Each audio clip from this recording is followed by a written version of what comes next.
Hello students, myself Anand Saini. I am your chemistry tutor. Let's start to learn chemistry. तो बच्चों चलिए हम लोग स्टार्ट करते हैं अपना चैप्टर। जैसे कि हमारा चैप्टर चल रहा है परमाणु तथा अणु, एटम एंड मॉलिक्यूल्स। तो welcome to SGI online classes. और अब हम पढ़ेंगे अपना चैप्टर एटम एंड मॉलिक्यूल्स। आपने एग्जैक्टली लास्ट क्लास में इस चैप्टर में जो कुछ पढ़ा हुआ है वो है स्थिर अनुपात का नियम और द्रव्य की अविनाशिता का नियम। चैप्टर स्टार्ट हो चुका है, आपका फर्स्ट टर्म एग्जाम कंप्लीट हो गया है। अभी हमारे सिलेबस के अकॉर्डिंग बचे हुए हैं केवल 2 चैप्टर। एक ये चैप्टर है जो है एटम एंड मॉलिक्यूल्स, और इसके बाद एक और चैप्टर आपको पढ़ने को मिलेगा जो कि आपका होगा एटॉमिक स्ट्रक्चर। तो चलिए बात करते हैं आज के चैप्टर की, आज की टॉपिक की। जैसे आप देख पा रहे हैं अपने बोर्ड पर आपकी हेडिंग है एटॉमिक थ्योरी ऑफ डाल्टन।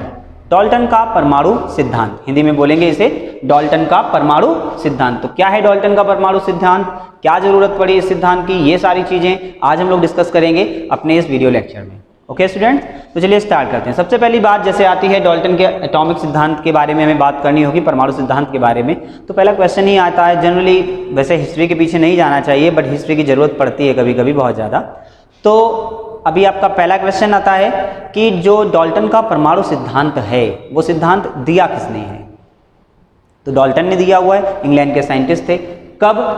तो इसके लिए 1808 में यह परमाणु सिद्धांत दिया गया है डाल्टन के द्वारा। जैसे नाम भी यहाँ पर मेंशन किया गया है तो बाय नेम भी आप समझ जाते हैं किसने सिद्धांत दिया हुआ है, डाल्टन ने दिया हुआ है। क्यों दिया गया है इसकी बात हमें करनी है। आपने इससे पहले स्थिर अनुपात का नियम पढ़ा था, द्रव्य की अविनाशिता का नियम पढ़ा हुआ था। उन दोनों नियमों को पढ़ने के बाद में एग्जैक्टली जब हम स्थिर अनुपात के नियम में पहुंचे थे तो लास्ट जब एंड किया हुआ था तो एक पॉइंट वहाँ पर मिला था हमें, क्या कि अगर परमाणु के अलग अलग क्रमांक हैं, मतलब समस्थानिक हैं किसी तत्व के, तो फिर द्रव्य का अविनाशिता नियम जो है वो फॉलो नहीं करता है।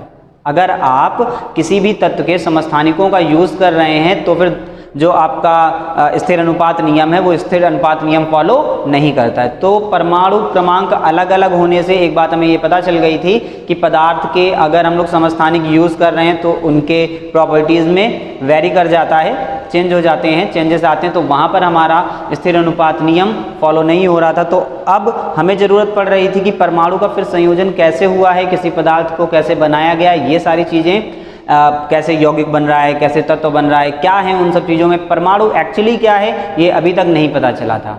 तो अब सबसे पहले ये सिद्धांत आया 1808 में, डाल्टन ने बताया अपने हिसाब से कि परमाणु एक्चुअल क्या होता है। वो सारे पॉस्टुलेट्स, वो सारी चीज़ें हम लोग पढ़ेंगे अपने इस आज के टॉपिक में। चलिए स्टार्ट करते हैं। जैसे आप परमाणु सिद्धांत के बारे में ही बात करते हैं कि यहाँ पर आपको क्या क्या बताया गया, तो एग्जैक्टली स्टेटमेंट से स्टार्ट करेंगे। स्टेटमेंट है इस परमाणु सिद्धांत के आधार पर आपसे कही गई ये बात कि सभी द्रव्य, सारे पदार्थ, कोई भी हो सकता है, सभी पदार्थ चाहे वो तत्व हो, यौगिक हो या फिर मिश्रण हो। भाई पदार्थ में तो सभी कुछ आता है, तत्व भी होता है, यौगिक भी होता है, मिश्रण भी होता है ना, एवरीथिंग। सो बात हो रही है कि सभी पदार्थ चाहे तत्व हो, यौगिक हो या फिर मिश्रण हो, सूक्ष्म कणों से मिलकर के बने होते हैं। सभी अति सूक्ष्म कणों से मिलकर के बने होते हैं, वो एक ही प्रकार के होते हैं और उन्हें हम लोग क्या कहते हैं, परमाणु कहते हैं। डाल्टन की जो थ्योरी आई, जो सिद्धांत आया, उसका बेस केवल जो लिया गया एक एग्जैक्टली सेंटेंस में अगर आप खत्म करते हैं तो बेटा यही बताया जा रहा है आपसे कि कोई भी पदार्थ हो, वो सभी पदार्थ एक ही प्रकार के अति सूक्ष्म कणों से मिलकर के बना हुआ है, उसे हम परमाणु कह रहे हैं। इन जनरल आप ये भी कह सकते हैं कि परमाणु का जो सबसे छोटा वाला पार्ट है, जो मूल कण है, वो क्या है, परमाणु है। किसी भी पदार्थ का सबसे छोटा पार्ट कौन सा है, परमाणु है। ये आपसे बात बताई गई है। ओके, तो चलिए स्टार्ट करते हैं। अब इस थ्योरी के बिहाफ पर बहुत सारे पॉस्टुलेट्स दिए गए, बहुत सारे पॉइंट्स बताए गए। क्या थे वो पॉस्टुलेट्स, क्या है वो तथ्य। तो पहला तथ्य स्टार्ट करते हैं, पढ़ते हैं। देखिए बताया जा रहा है आपसे कि सभी द्रव्य परमाणुओं से बनते हैं, ठीक है ना। वो बात जो मैंने आपसे कही कि कोई भी पदार्थ वो किससे बनता है, परमाणुओं से बनता है। Point number second is too much important, इसे आप अंडरलाइन करिएगा, स्टार बना लीजिएगा, जो भी है वो बहुत इंपॉर्टेंट है। क्यों? देखिए बता रहे हैं कि परमाणु अविभाज्य सूक्ष्मतम कण हैं जो रासायनिक अभिक्रिया में ना तो बनते हैं और ना ही उनका विनाश होता है। तो कह रहे हैं कि परमाणु जो है उसे हम बना नहीं सकते किसी रिएक्शन में, उसका विभाजन भी नहीं हो सकता है किसी रिएक्शन में।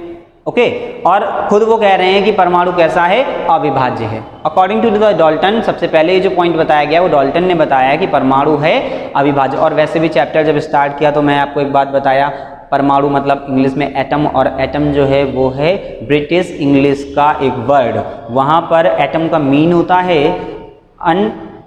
वहाँ पर उसका मीन होता है अविभाज्य, जिसे तोड़ा नहीं जा सकता है। ओके, अनब्रेकेबल उसे आप बोलते हैं। सो एग्जैक्टली यहाँ पर भी इन्होंने वही बात बताई हुई है कि परमाणु अविभाज्य है। और हम आपसे पहले भी कह चुके हैं कि ये जो डाल्टन थे वो कहाँ के थे, इंग्लैंड के थे। ओके, एग्जैक्टली ब्रिटेन की बात भी मैं आपसे कर रहा हूँ। तो एटम वर्ड वहीं से आया।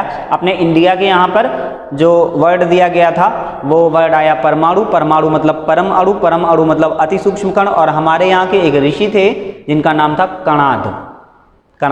तो कणाद ऋषि ने सबसे पहले कणों के बारे में, पदार्थ के सबसे छोटे पार्टिकल परमाणु के बारे में बताया हुआ था। ओके, उन्होंने परमाणु वर्ड यूज किया था। तो जब आपने दूसरा पॉइंट पढ़ लिया है कि परमाणु का ना तो विभाजन किया जा सकता है, ना तो सृजन किया जा सकता है, ना ही तोड़ा जा सकता है, किसी रासायनिक अभिक्रिया में नहीं बनता है। तो पॉइंट नंबर 3 की तरफ बढ़ेंगे।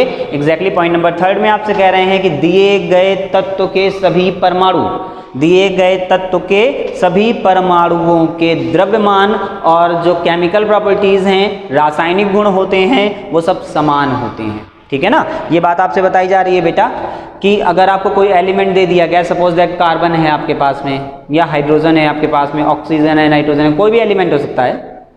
तो कोई भी जो तत्व है ना, उस तत्व के जितने भी परमाणु होंगे, उस तत्व के जितने भी परमाणु होंगे, उन सारे के सारे परमाणुओं की प्रॉपर्टी सिमिलर होती है।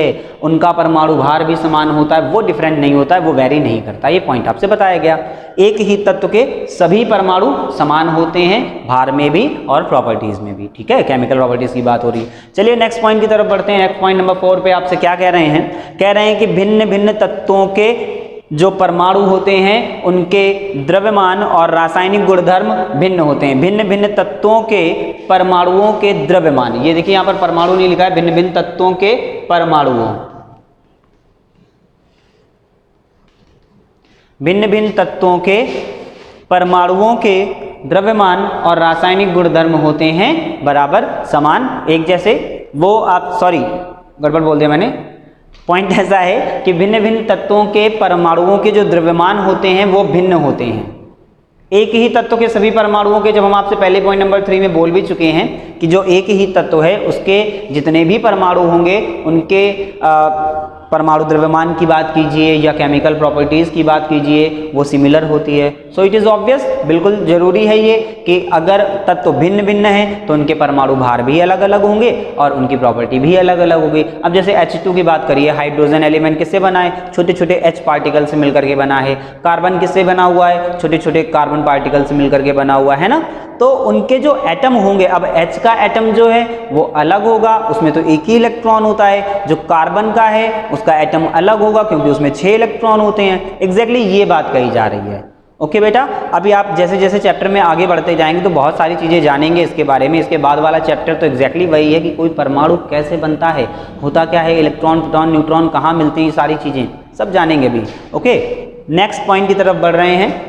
पॉइंट नंबर 5 में आपसे कह रहे हैं कि भिन्न भिन्न तत्वों के परमाणु आपस में जब मिलते हैं तो एक छोटी सी पूर्ण संख्या के निश्चित अनुपात में मिलते हैं और तब बनता है कोई यौगिक।